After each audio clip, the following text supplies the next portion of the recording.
Rachida Bounaga, Madame Bounaga, vous êtes présidente d'Auvergne-Maghreb. Harmonie Auvergne-Maghreb. Harmonie Auvergne-Maghreb, excusez-moi. Et de la CAFA, donc la Confédération des associations africaines d'Auvergne. Alors, racontez-nous rapidement ces 20 ans de la CAFA, qu'est-ce que ça représente? Eh bien, écoutez, la Confédération des associations africaines d'Auvergne s'est créée en 2005, c'est-à-dire ça fait 20 ans maintenant que ça existe et ça fait 20 ans qu'on met en place un programme spécifique pour valoriser les cultures africaines à Clermont-Ferrand et en Auvergne. Alors, cette année, c'est les 20 ans, donc c'est une soirée un peu particulière. Qu'est-ce que vous avez préparé pour ce soir? Eh ben, notre programme il est très très riche. Premièrement, on a mis en place l'intervention de nos élus, parce que c'est la ville de Clermont-Ferrand qui nous coordonne la mise en place des Journées de l'Afrique, et c'est la CAFA qui met en place aussi le programme.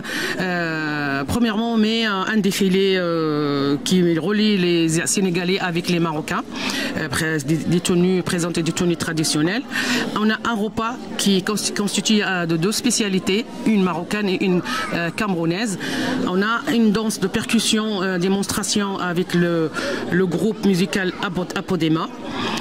Et on a des chanteurs et des danseurs qui vont nous un petit peu mettre l'ambiance pour que la soirée soit animée.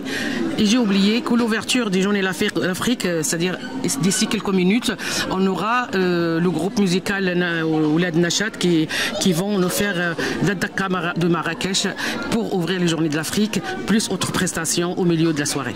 Donc une soirée avec toutes les cultures de l'Afrique qui sont extrêmement diverses et très riches. Effectivement. Et vous espérez avoir donc une salle comble, puisque je vois un nombre de tables remplies impressionnantes. Ouais. Pour la CAFA, donc ces Journées de l'Afrique, ce sont les 20 ans. Qu'est-ce que vous espérez comme avenir pour ces Journées de l'Afrique? Nous, cette année, la thématique majeure de ces Journées de l'Afrique, c'est les défis futurs de l'Afrique, ici et là-bas. Et j'ai laissé le meilleur pour la fin, on a mis en place une conférence qui était organisée par nos partenaires OSI, qui est Auvergne Solidarité Internationale, avec le président M. François Anglade, et je suis la vice-présidente de ce collectif. Une conférence, en fait, qu'on a mis en place le mercredi dernier, 9 avril, et M. Anglade, il a invité des invités d'ici et là-bas pour parler de la souveraineté alimentaire, la solidarité internationale. Et moi j'étais présente à cette conférence.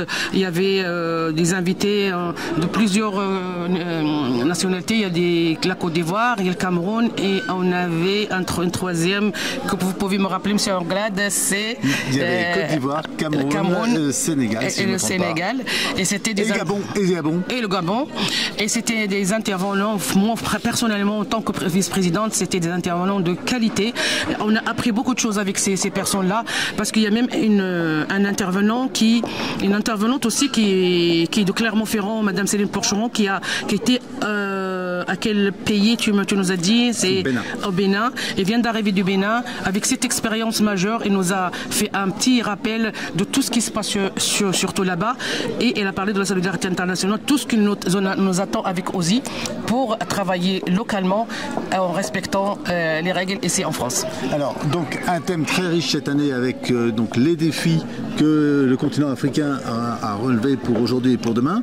Ces défis, vous venez de nous parler du défi de la souveraineté alimentaire. Quels sont les autres défis que vous mettez à l'honneur? Justement, parce que la solidarité internationale, au cours de cette intervention de conférence, c'était un de nos défis qu'on a vraiment relevé. C'est-à-dire, on avait des invités, on avait des personnes présentes qui ont posé plein de questions, parce que c'est ce qui explique que les gens ne connaissent pas franchement beaucoup de thématiques qui concernent la solidarité internationale et aussi la souveraineté alimentaire.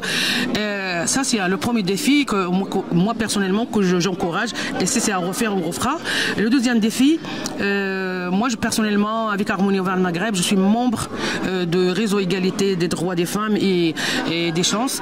Relever ce défi, je crois, avec la mise en place d'un atelier culinaire qu'on a partagé avec les femmes de quartier de Champratel. On a essayé de faire deux thématiques, c'est la souveraineté alimentaire. On a cuisiné en respectant les règles alimentaire en utilisant que des produits locaux et des produits sans pesticides.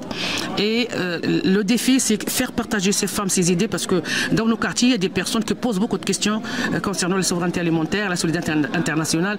Et en tant que vice-présidente, j'ai pu, parce que j'ai appris beaucoup à côté de M. Anglade, qui nous transmet aussi, c'est la transmission. Cette transmission qui est notre autre défi avec OSI, Auvergne Solidarité Internationale. Et donc une place importante qui est donnée à la femme et à la femme africaine notamment.